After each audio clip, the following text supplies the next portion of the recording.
Hello everyone, welcome to my channel dreamer Chittakka talks. ఎలా ఉన్నారు అందరూ బాగున్నారు అనుకుంటున్నాను. చాలా రోజులు అవుతుంది కదా అండి లాంగ్ వీడియో పెట్టక. ఈరోజు నేను కార్తీక మాసం సందర్భంగా చేసిన పూజల గురించి నేను ఈ లాంగ్ వీడియో పెట్టబోతున్నాను.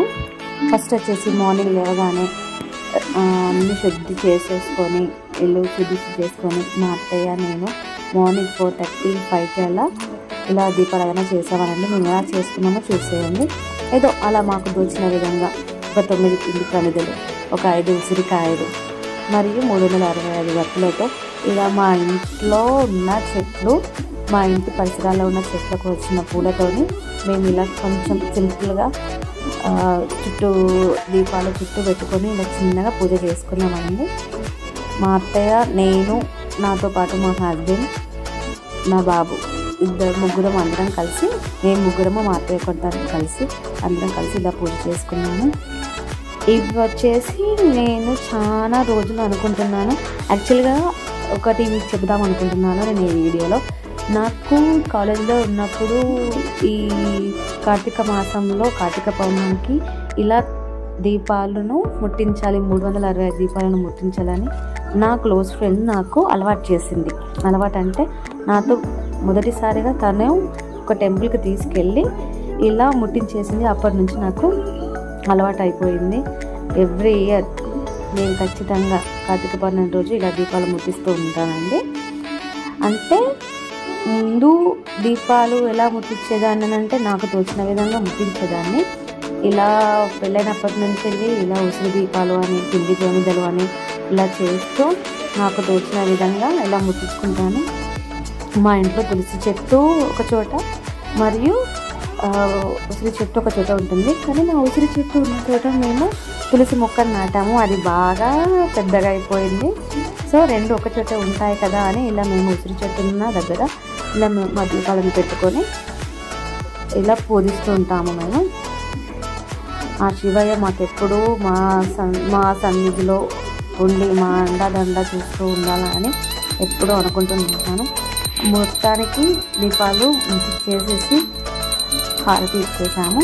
నా డ్రెస్ని ఇగ్నోర్ చేసేసేయండి, బికాస్ నాకు అంత టైం లేకుండేను. పని అయిపోయేసరికి చీర కట్టుకుందామంటే టైం లేకుండేను.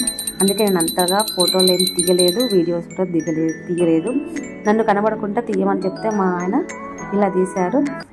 మా బాబుతో అండ్ మా ఆయనతో కలిసి కొంచెం తెల్లవారుజామున ఒక వేసిన అక్కడ అయిపోయాక నేను నా ఫ్రెండ్ కలిసి ఒక శివాలయంకి వెళ్ళి మళ్ళీ అక్కడ ఒక 365 ఒత్తులతో దీపాలను ముట్టించామండి. చాలా పీస్ఫుల్గా అనిపించింది. అదే రోజు ఈవినింగ్ మా ఇంటి పక్కన ఉన్న మహాలక్ష్మి టెంపుల్, అందులో కోటి దీపోత్సవం అనేది ఉండేది. నేను ఆ టైంకి వెళ్ళకపోయేసరికి అది అయిపోయింది. కానీ కొంచెం లేట్ అయినా కూడా వెళ్ళి మళ్ళీ పిండి ప్రమిదలతో నేను మళ్ళీ అక్కడ దీపాలను ముట్టించాను. ఎందుకో ఎన్నిసార్లు ముట్టించినా ఈ కార్తీక మాసంలో ఎన్నిసార్లు ముట్టించినా అన్నీ ఆ శివయ్యకే చెందుతాయి కదా అన్న హోప్తో ముట్టించానండి.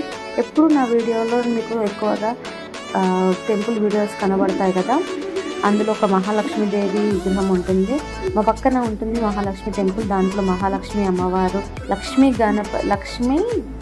గణపతి, సరస్వతి అమ్మవారు మరియు హనుమంతుల వారు, అలాగే సుబ్రహ్మణ్య స్వామి వారు ఉంటారండి ఆ టెంపుల్లో ఉన్నట్టు.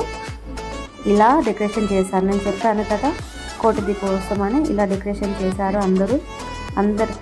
నాకు అర్థం కాదు, అంటే నేనని కాదు, మిగిలిన వాళ్ళందరూ అందరం భక్తితో వెళ్ళామా తెలియదు, ఫోటోలు దిగడానికి వెళ్ళామా అని తెలియదు.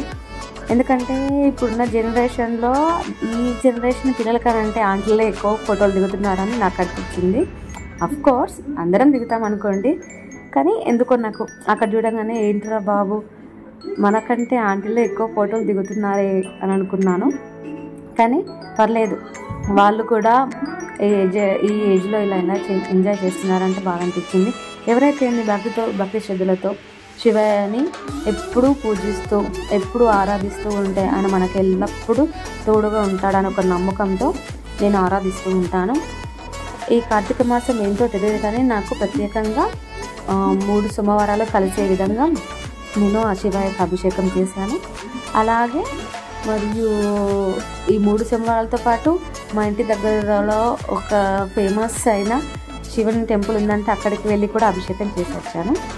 మన ఈ శివకు ఎంత అభిషేకం చేసినా మళ్ళీ మళ్ళీ చేయాలనిపిస్తుంది కదా అండి. నేను చెప్పాను కదా, మా పక్కన ఉన్న టెంపుల్లో అమ్మవారు మహాలక్ష్మి అమ్మవారు, లక్ష్మీ గణపతి మహాలక్ష్మి అమ్మవారు ఉంటారని చెప్పాను కదా.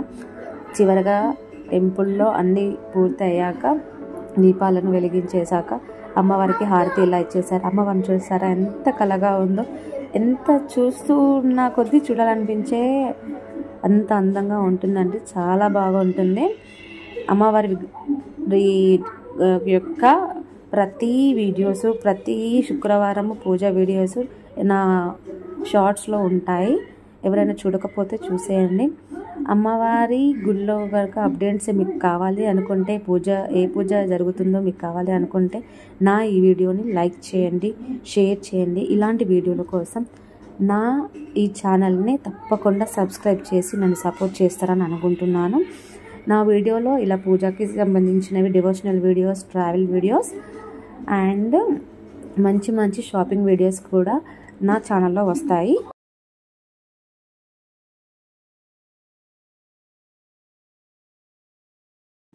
ఇలాంటి వీడియోస్ మీకు మళ్ళీ మళ్ళీ రావాలంటే నా ఈ ఛానల్ సబ్స్క్రైబ్ చేయండి, లైక్ చేయండి అండ్ షేర్ కూడా చేసేయండి. తప్పకుండా నేను మంచి మంచి వీడియోస్ తీయడానికి నన్ను సపోర్ట్ చేస్తారని అనుకుంటున్నాను. Thank you.